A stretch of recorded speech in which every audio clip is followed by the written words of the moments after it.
I've been getting requests for something sweet, so I'm going to show you how to make chocolate peanut butter cookies. They're really easy. If you don't like peanut butter, you can sub it out for almond butter or Nutella. I'm going to add half a cup of butter, which is this equivalent to 1 stick.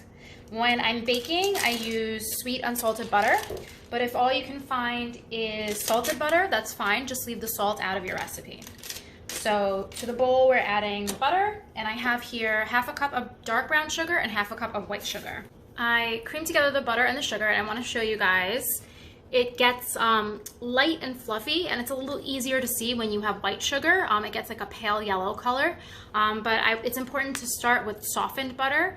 I left mine out on the counter for a little while. You can also just put it in the microwave for maybe 10 seconds and then go from there. And now to this creamed butter and sugar, we're going to add the peanut butter.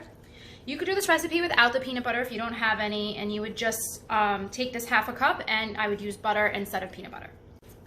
To the peanut butter, we're going to add 1 egg and also 1 teaspoon of vanilla. If you wanted to switch this up and you were just going with peanut butter and not the chocolate, you could add a teaspoon of cinnamon to switch it up. And then we're going to mix this. For the dry, I've got just shy of 1 cup of flour and about 1/3 cup of cocoa powder. Traditionally, you see this recipe with just white flour, but I like to make chocolate and peanut butter together, so that's what we're doing. And I also have a half teaspoon of baking powder, 3/4 teaspoon of baking soda, and half a teaspoon of salt. You don't need too much salt because the peanut butter is already salty. And then we're actually just gonna fold this in because we don't want it to get overmixed.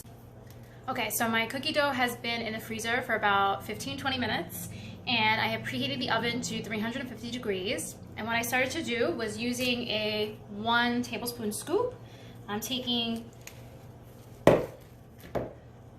it up right to the top, but I'm not taking more dough than that.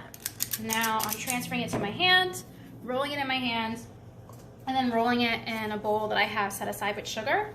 This is actually really fun to do with kids. This used to be my job when I was a kid and was baking cookies with my mom. So we're gonna continue to do this until we fill up the cookie sheet. Okay, so I dipped my fork in sugar, and then I'm gonna come down on the cookies and make the hashtag pattern. And then these are gonna go in the oven, 350 degrees for 8 minutes. And then we're gonna leave them on the cookie sheet. I know it's gonna be tough, but we'll leave them on the cookie sheet for 5 minutes before we're ready to eat them. And they will be delicious. I actually have a batch that's already cooled out of the oven. And that's what they look like. Delicious. Cannot wait to dig in.